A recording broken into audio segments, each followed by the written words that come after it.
Kita akan membahas penilaian saham. Topik yang akan kita pelajari adalah common stock dengan penilaiannya dalam dua cara, yaitu constant dividend growth rate model dan comparable approach model. Dan berikutnya adalah preferred stock. Dan kemudian yang terakhir adalah membandingkan antara valuasi dari hutang dan preferred stock dan common stock. Ada dua jenis stok, yaitu common stock dan preferred stock. Nah, untuk yang common stock ini, mereka adalah pemilik yang sebenarnya dari perusahaan, karena mereka nantinya akan memilih board of director atau kalau di kita komisaris, yang nantinya komisaris ini akan menunjuk top manajemen dari perusahaan yang akan melaksanakan operasi perusahaan dari hari ke hari, sehingga ini mereka tidak menjalankan ini ya, pemegang common stock tidak menjalankan perusahaan dari ke hari, tidak ikut memanage, tapi mereka hanya menunjuk board of director aja. Nah, karakteristik dari common stock ini adalah mereka common stock ini tidak punya maturity date, jadi sejalan dengan usia perusahaan mereka akan tetap ada ya, kecuali perusahaan dilikuidasi. Kemudian tidak ada limitnya ya, batas atas maupun batas bawah untuk pembagian dividen, karena ini akan tergantung dari berapapun kesepakatan yang mereka ambil ya. Kemudian untuk claim on aset mereka paling junior ya. Jadi common stock ini di saat bangkrut atau likuidasi mereka memperoleh hanya sisanya aja ya. Kalau tidak ada sisa berarti mereka tidak memperoleh apapun dari asetnya, tapi kalau masih banyak ya mereka akan memperoleh lebih banyak lagi. Kemudian ada claim on income, yaitu mereka akan mendapatkan income setelah sisa ketika bondholders atau pemegang obligasi sudah memperoleh bunganya, kemudian preferred stockholders itu sudah memperoleh dividennya ya kan ya, dan reinvested earningnya sudah dilaksanakan, sehingga mereka hanya memperoleh sisa dari income-nya aja. Nah, yang paling membedakan adalah adanya voting right, yaitu hak untuk memilih board of director. Nah, memilih hak board of director ini ada dua cara ya, yaitu majority voting dan cumulative voting. Kalau majority voting itu artinya untuk setiap board of director, misalkan ada 5 board of director, 5 anggota, maka untuk setiap anggota pemegang saham akan memilih, masing-masing akan memilih berapa ya kan, sehingga faktanya yang pemegang saham utama akan selalu bisa memilih ke 5-5-nya ya, atau ke seluruh dari board of director. Tapi untuk cumulative voting beda lagi, karena dari 5 anggota ini, 5 board of director, mereka bisa memilih tapi dengan ini ya, kumulatif, sehingga kalau mereka memilih untuk satu orang maka hanya satu orang yang mendapatkan suara, jadi mereka akan memilih secara bersama-sama. Nah, ini ada kemungkinan pemegang saham yang minoritas juga bisa ikut memilih board of directornya, karena kadang mereka akan bisa mendapatkan sisa dari yang tidak dipilih, atau yang mendapatkan pilihan lebih kecil dari pemegang saham yang utama. Nah, board of director ini ya yang akan menjalankan atau memilih top manajemen untuk menjalankan perusahaan dari hari ke hari. Nah, kemudian yang berikutnya adalah voting rate untuk menyetujui perubahan dari anggaran dasar, kalau di sini ya, itu kalau di sana corporate charter, atau ya macam-macam lah, misalkan untuk mengeluarkan stok baru atau untuk merger dan lain sebagainya. Ini adalah hak yang dipunyai oleh pemegang saham yang jenisnya common stock ini. Bagaimana cara untuk menilai common stock? Sama dengan cara menilai sekuritas yang lain, yaitu melihat present value dari semua cash flow di masa yang akan datang. Nah, ini jadi prinsipnya sama, present value dari cash flow di masa yang akan datang. Ada 3 langkah barangkali kalau untuk ini ya, memudahkan. Yang pertama, mengestimasi jumlah dan waktu penerimaan dari cash flow-nya ya di masa yang akan datang. baik itu berupa dividen maupun nanti penjualan sahamnya atau ya apapun ya itu ya. Kemudian yang kedua, mengevaluasi risiko dari ini tadi dividen, dan kemudian dari sini akan diketahui required rate of return-nya seberapa, pakai metode CAPM bisa, atau intinya menilai berapa sih required rate of return yang yang diterapkan. Nah, yang ketiga, menilai atau menghitung present value-nya dengan mendiskonto atau mendiscounting future cash flow tadi ke masa yang saat ini dengan required rate of return yang tadi telah ditetapkan. Nah, ini 3 langkah ini adalah dikenal dengan present value of all future dividend atau model ini ya, discounted dividend ya kan, atau discounted dividend model. Sebenarnya untuk discounted dividend model ini kita harusnya memperkirakan dividen secara secara pasti tahun pertama, kedua, ketiga, dan keempat, atau sampai tahun yang kita bisa memperkirakan dividennya seberapa. Tapi biasanya yang dilakukan adalah menganggap atau mengasumsikan bahwa dividen ini akan tumbuh secara tetap ya kan ya di masa yang akan datang. Ini dikenal dengan istilah constant dividend growth rate model. Nah, ini diasumsikan bahwa dividen perusahaan akan tumbuh secara konstan ya, atau di sini sebenarnya constant rate, sehingga common stock ini bisa dinilai berdasarkan rumus seperti kita menilai present value dari ini ya, perpetuity ya, constant growth perpetuity. Nah, itu rumusnya value of common stock ini adalah dividen tahun pertama ya, tahun ke depannya ya, bukan tahun ini, karena tahun yang sekarang ini dividennya sudah dibagi, kita baru menilai sahamnya. Jadi dividen pada tahun berikutnya dibagi dengan required rate of return dikurangi dividen growth rate. Nah, ini jadi untuk menggambarkan ini ya, value dari dividennya, the value dari common stock ini setelah dividen tahun yang saat ini keluar ya, itu adalah dividen tahun depan, tahun berikutnya dibagi dengan stockholder required rate of return dikurangi dividen growth rate. Ini sama dengan rumus tadi sudah disampaikan, rumus perpetuity dengan constant growth-nya. Dari rumus tadi kita bisa tahu bahwa yang menentukan nilai saham perusahaan itu adalah pertama dividen saat ini ya kan ya, dividen yang telah dikeluarkan. Tapi ini tidak bisa dirubah karena sudah terlanjur keluar ya, jadi ini kita anggap fix. Atau kemudian required rate of return-nya, karena ada present value tadi ya, required rate of return-nya. Kemudian yang ketiga adalah expected rate of growth-nya dari dividennya atau growth rate-nya. Jadi ada 3 sebenarnya, tapi yang recent dividennya itu karena sudah keluar jadi tidak bisa kita rubah lagi atau tidak bisa berubah lagi. Jadi variabel yang bisa menentukan mengubah nilai saham itu adalah investor required rate of return-nya dan expected rate of growth-nya. Nah, jadi ada 2 hal. Nah, investor required rate of return itu tergantung dari ini ya, ada 2 hal. Jadi level of interest rate dalam perekonomian dan risiko dari perusahaan ya. Ini dikenal dengan CAPM ya sebenarnya ya, 2 factor ya. Di rumusnya kita udah kenal. Expected rate of return itu sama dengan risk free rate plus beta dikalikan dengan risk premium.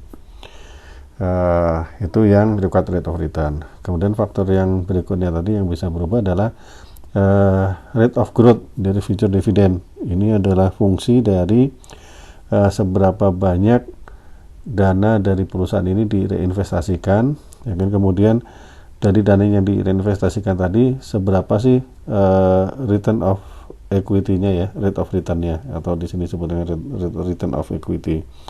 Nah, rumusnya growth itu sama dengan 1 minus dividen dibagi earning ya, atau ini disebut dengan dividend retention ratio dikalikan dengan return on equity.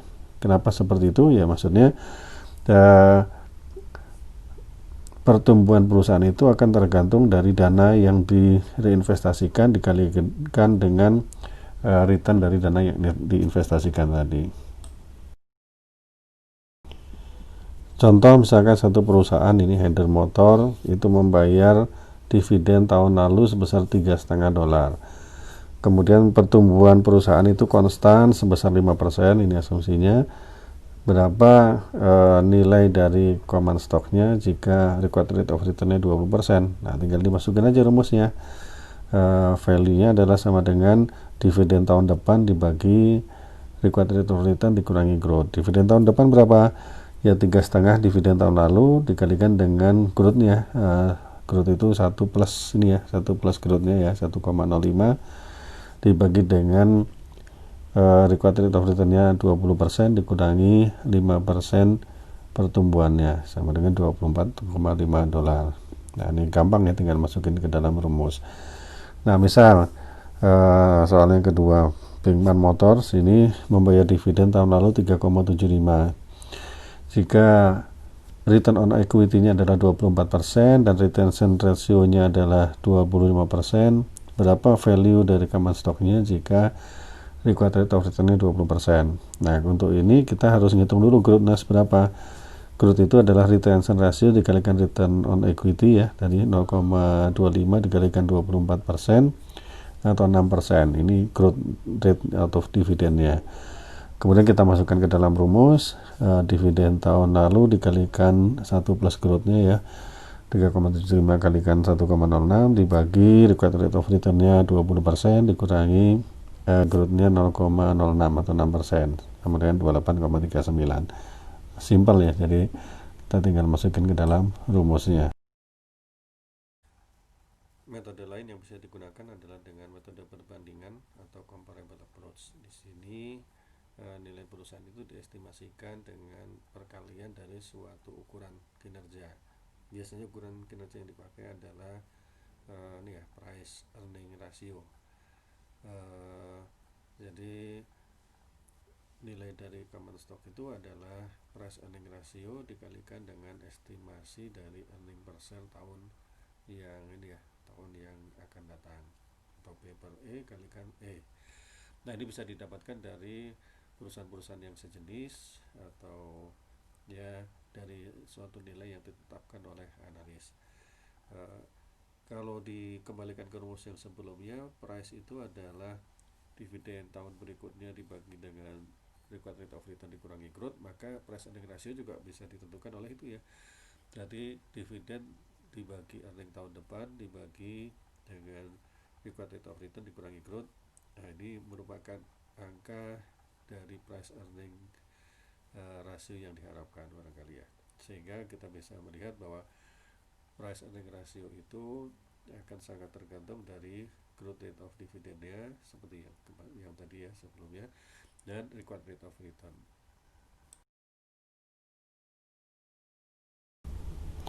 Kalau kita bahas lebih lanjut lagi, jadi apa yang menentukan price earning ratio dari perusahaan?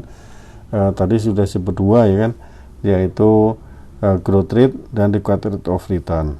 Nah, required rate of return itu tergantung dari apa? Tergantung dari faktor-faktor perusahaan ya, karakteristik perusahaan, risiko perusahaan dan lain sebagainya, plus ada lagi makro faktor ya, ekonomik atau makroekonomi faktor. Jadi risiko pasar tadi ya, risk premium, dan yang kita gunakan dalam perhitungan tadi CAPM. Nah, kalau growth rate in dividends itu tergantung dari dua hal, dividend policy atau tadi retention rate-nya atau retention ratio-nya, dan profitabilitas return on equity-nya seberapa. Nah, ini sehingga price earning ratio perusahaan itu sebenarnya tergantung dari itu ya, dari faktor-faktor tadi.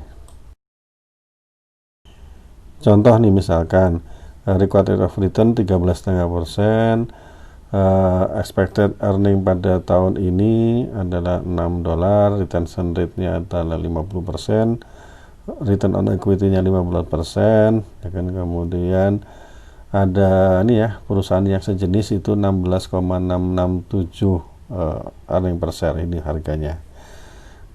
Ditanyakan berapa sih expected growth rate-nya, kemudian price earning ratio-nya, kemudian harga berdasarkan price earning ratio tadi, kemudian harga berdasarkan dividen diskon model. Nah, kita jawab satu-satu. Yang pertama, rate of growth-nya gimana? Rate of growth tadi ya, retention ratio akan return on equity. retention rasionya 50%, ROE-nya 15%. Nah, tinggal dikalikan 7,5%. Kemudian price earning rasionya itu kita lihat ya, kita tinggal masukin rumus tadi ya. Price earning ratio itu sama dengan dividen tahun pertama dibagi earning tahun pertama dibagi ini ya, growth required rate of return dikurangi growth rate. Kita masukin rumusnya, ketemu 8,33. Nah, ini adalah price earning ratio yang tepat ya. Berapa harga berdasarkan price earning ratio ya? 8,33 ini dikalikan dengan earning tahun depan 6 ya kan ya. Jadi $50. Nah, ini beda dengan comparable, beda dengan ini ya, dengan perusahaan yang sejenisnya yang 16,67. Perusahaan di sini hanya 8,33. Ini jadi beda karakteristik ya kan ya. Ada hal-hal yang lain yang berbeda dari perusahaan yang sejenis. Kemudian pertanyaan terakhir, berapa stock price dengan menggunakan dividen diskon model? Ya, tinggal kita masukkan dividen tahun depan dibagi required rate of return dikurangi growth. Dividen tahun depannya adalah 3. Dari mana 3? Retention rate-nya 50% dikalikan earning-nya 6. Jadi 50% kali 6 itu 3 dibagi 13,5%. Ini required rate of return-nya dibagi tadi ya, growth-nya 7,5% sama dengan $50. Nah, berikutnya adalah preferred stock. Ada beberapa karakteristik yang ini ya, yang berbeda dari preferred stock dibandingkan dengan common stock. Pertama, dividennya. Preferred stock biasanya dividennya fix ya gitu, dinyatakan dalam bentuk dolar atau persentase dari par value-nya. Jadi dividennya tetap biasanya. Kadang kumulatif ya kan ya. Jadi kalau tahun ini belum cukup untuk bayar dividen yang tetap ini, maka akan menjadi hutang untuk dibayar tahun depan atau tahun depannya lagi. Kemudian ada juga perusahaan yang mempunyai preferred stock dalam berbagai kelas ya, ada multiple class ya kan ya. Karakteristiknya bisa beda-beda tergantung dari waktu isu ya, waktu isunya seperti apa. Kemudian klaim dari aset dan income-nya itu dia berada di atas dari common stock tapi berada di bawah dari hutang ya kan ya, atau pemegang bond atau utang ya kan ya. Dan juga ingat sebagian besar preferred stock ini punya kumulatif ya kan, tadi sudah disebutkan, sehingga secara umum resikonya ini lebih aman ya, resikonya lebih kecil dibanding common stock, tapi lebih tinggi resikonya dibandingkan dengan utang perusahaan, dengan utang ya kan. Dan sifatnya biasanya hibrid ya, yaitu sifatnya itu hibrid itu karena penggabungan dari saham dan utang ya kan ya. Seperti saham karena tidak ada maturity date-nya. Kemudian pembayaran dividen yang tertunda itu tidak menyebabkan kebangkrutan ya kan. Kalau utang kalau nggak bayar bunga itu langsung bangkrut ya kan ya. Tapi kalau dividen nggak bayar dividen itu tidak bangkrut. Dan kemudian dividen ini tidak bisa ini ya, non deductible ya, non tax deductible. Tapi punya sifat seperti utang juga. Ya, jadi dividennya tetap seperti bunga yang tetap ya kan. Kalau utang kan bunganya tetap. Kemudian kadang juga bisa dibayar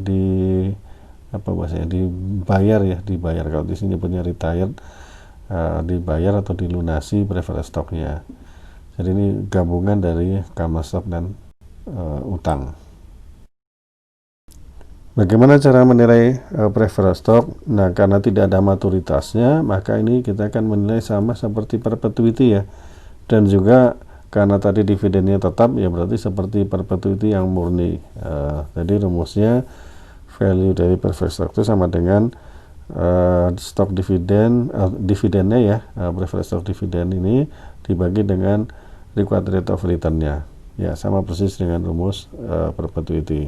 Contoh misalkan, jika suatu preferred stock ini dividen rate-nya 14% dari par yang 100, required rate of return-nya adalah 12%, berapa nilai dari preferred stock-nya? Maka nilainya tinggal masukin rumus dividen dibagi required rate of return.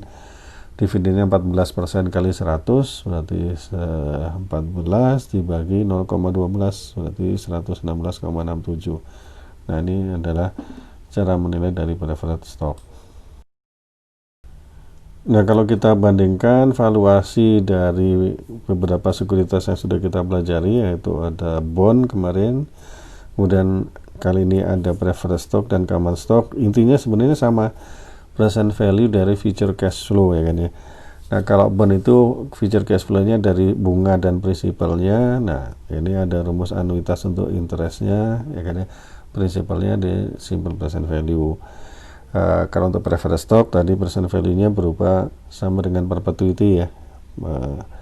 Kemudian untuk common stock ini sama dengan perpetuity tapi dengan constant growth. Nah, ini jadi ini diingat-ingat, ini rumusnya, tapi pada prinsipnya sama dengan present value ya. Kalau present value-nya apal, ingat, maka ini nggak akan susah lagi. Demikian, semoga bermanfaat dan barokah buat kita semua.